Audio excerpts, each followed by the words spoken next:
All right, everybody. Today or this week, we're going to talk about summary, paraphrase, direct quotations, and integration. In short, we're talking about how to use the sources how to use sources and the information from your sources within your own writing. And I typically teach this with my literary analysis unit. So if you want, there's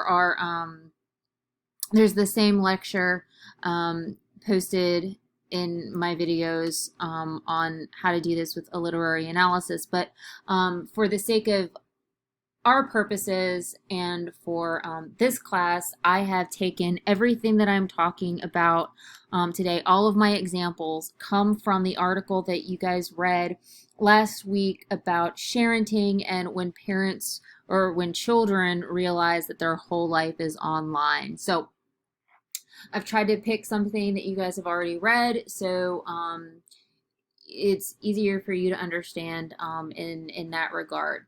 So the reason that it's so important, like this is probably one of the cornerstones of academic writing, is using the words of others in your writing to help provide proof of your thesis claims or thesis statements. So there's something else I was going to say, and it just slipped my mind.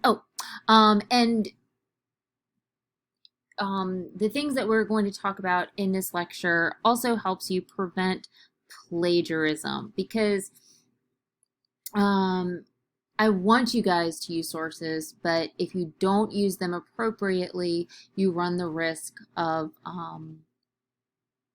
plagiarism. So the first thing that we're going to briefly discuss is summary. And summary is something that you guys have been doing for a very long time, and it's important because you guys are going to be able to summarize your annotation or your articles from your sources.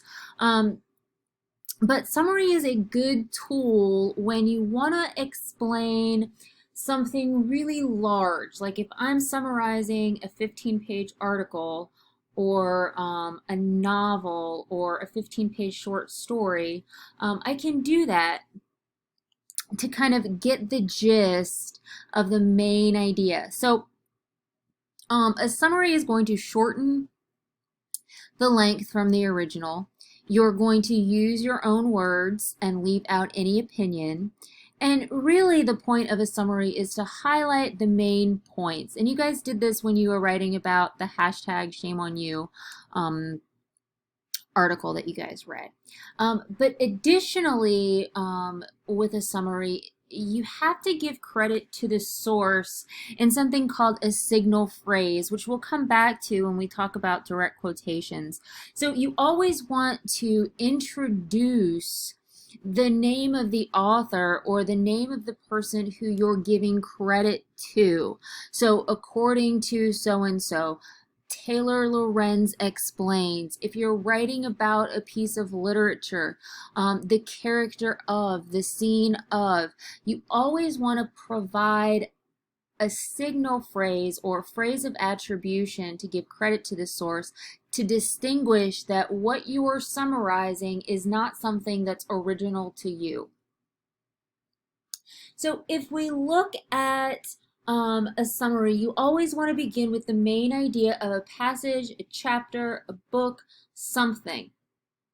So for the sake of this lecture, I'm not asking you to do it because you're actually not going to do it, but how would we summarize the article when kids realize their whole life is already online in one sentence?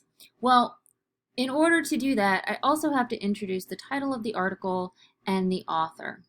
So let's look at, well, what is this article really about? She's talking about kids and their reactions to finding out their lives are online. And she also talks about some of the larger implications legally and socially that come with that. But really, she leaves it up to us to kind of draw clear conclusions of our own. There's nothing really explicit. It's an implicit article or argument that she makes. But so for my summary, I digress.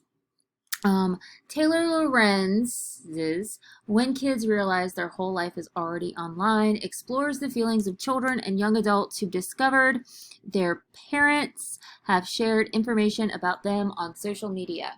And that's a pretty fair assessment of what this article is about.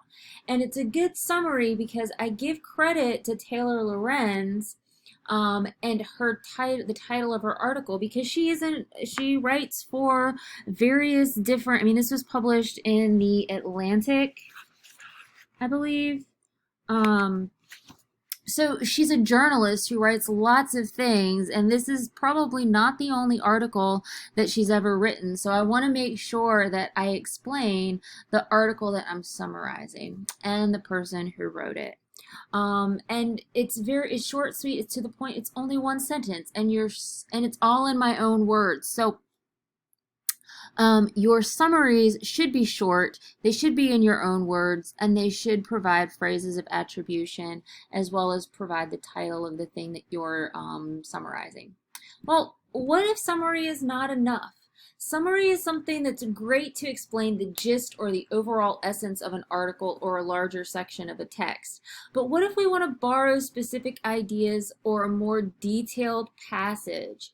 And when we do that, we paraphrase. We use a paraphrase. So what is a paraphrase? Well, a paraphrase, like a summary, uses your own words, but unlike a summary, a paraphrase rewords a specific point or detailed passage. And a paraphrase is more specific than a summary. So think about it this way. A summary is for the sum total of a text. A paraphrase looks at a paragraph or a passage that's more specific. What do we need for a paraphrase? Well, paraphrase, we have to put our ideas in our own words, but we have to do more than just change a few words around. You can't go through a passage and just replace every word with a synonym in the same order that they're found in. You have to do more than that. You have to recreate a sentence of your own, but still get the essence of what that specific passage entails. You want to give credit to the author, and you need to create an internal or in-text citation at the end of the sentence. Well, will one citation work for the entire paragraph? If I am paraphrasing more than 3 points or more than 3 passages, will one in-text citation work for the entire paragraph? No. Every time you paraphrase something, you need an internal citation at the end of each sentence that's reworded. And that's a convention in academic writing. Multiple citations within a single paragraph, whether you're using direct quotations or paraphrases, is normal and expected. Well, what about phrases of attribution or signal phrases? Also normal and expected are many phrases of attribution, or when you give credit to the person that you're paraphrasing, quoting, or summarizing. So for example, the author describes. If you're writing a literary analysis, the character explains.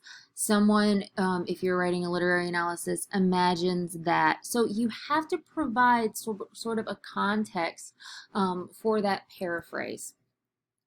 I want you guys to look at the article that I asked you all to read for last week for your discussion boards by Taylor Lorenz, and find the paragraph that begins with preschools and elementary schools. And for the sake of ease, I've typed out the original passage here.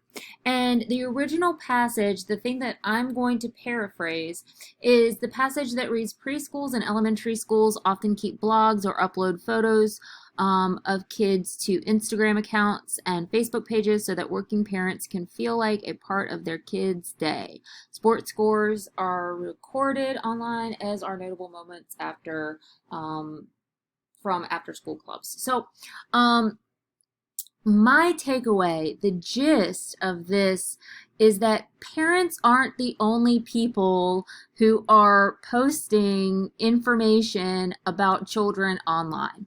That's my take. That's that's the essence of what I think that this passage is explaining. So let's look at this paraphrase. Parents are not the only people to blame for sharing children's information. Lorenz points out that educational institutions often keep blogs for parents. So is this an appropriate paraphrase?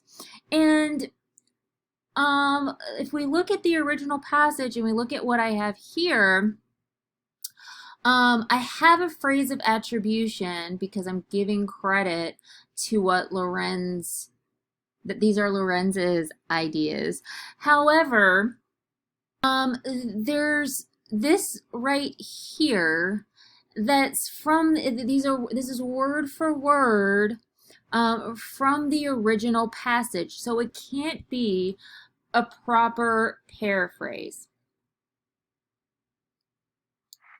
See, this is word for word from the original passage, so I have to reword that. I can't have any words that are the same as the original passage in my paraphrase. So I've changed it around a bit. Lorenz points out that educational institutions often post, well, I guess I shouldn't use often because that's in the original as well.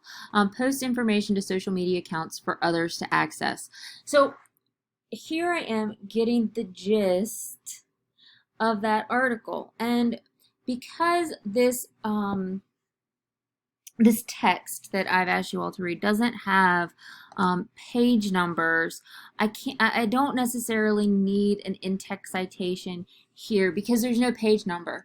I have my phrase of attribution here, so I'm already signaling that this is her and not me. But if there were page numbers, you would need a page number there. If I wanted to use my in-text citation here, what I could do is say educational institution. So I hope that makes sense, and why this is not an appropriate paraphrase, because it has words from the original passage. So you guys are going to do a couple of things with paraphrasing this week to practice your paraphrases. But what if paraphrase is not enough? Very sparingly, you want to include the voice of the writer within your own writing. And to do that, we use direct quotations. And you guys are all familiar, I hope, with what direct quotations are. Direct quotations are words taken directly from the text and used in your writing, and they are not changed from the original. And to show that they are taken directly from the passage or directly from the text and that they have not been changed, you put them in quotation marks. And of course, like a paraphrase, you need an internal or in-text citation. At the end of the sentence, you use the in-text citation in. So let's look a little closer at in-text citations. What's the purpose of a direct quotation? A direct quotation provides support for an established argument developed by the writer. That's you. So whenever we make some sort of claim or position and we want to offer support, specifically in a literary analysis or when you're using support from other people, you need to support that with quotes of authority or quotes from a primary source. And direct quotations explain what the author of the text is doing and why she's doing it. And it also provides evidence or proof that what's being said is logical and reasonable, and it didn't appear out of thin air. You're not making stuff up. So when should I use direct quotations? Well, you want to use direct quotations sparingly. And like a hot spice, it's either going to enhance a meal or spoil a meal if you use them too frequently or too much, or if you use them that are use direct quotations that are too long. So instead of long sentences, you want to just quote the best nugget or the most powerful portion of the passage or the sentence and weave that into your own writing. Direct quotations should be short quotes, and they should not be longer than 2 lines. And you can paraphrase after you take that best nugget out, you can paraphrase the rest because you want your voice to control the tone of the paper. And you also want to make sure that you choose quotes that enhance your work. And when you move on to English 112 and your 200 level English class, you guys are going to be writing literary analysis. And sometimes the temptation is to just choose quotations from Spark Notes or Lit Charts or whatever and just kind of plop them in your writing. But you want to make sure that you choose quotes that enhance your work and prove your point. So the moral of my story here is make sure you read the things that you're either analyzing or using as proof of support. You also want to ask yourself if my direct quotations have a purpose, do they fit with my writing, and do they clarify rather than confuse the reader. You don't want to use direct quotations to tell a story or to give a plot summary. You don't want to use them for the sake of filling up space. They have to be relevant and meaningful. And you also don't want to use quotes that are overly long. So I want you guys to keep in mind to avoid using long passages or overusing quotes.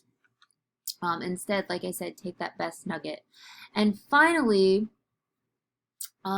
you also want to avoid using quotations at the start or at the end of a paragraph. I'm going to stop this lecture here and I'm going to pick up in another video just so you guys aren't, sitting here listening to, a 40-minute video. Okay.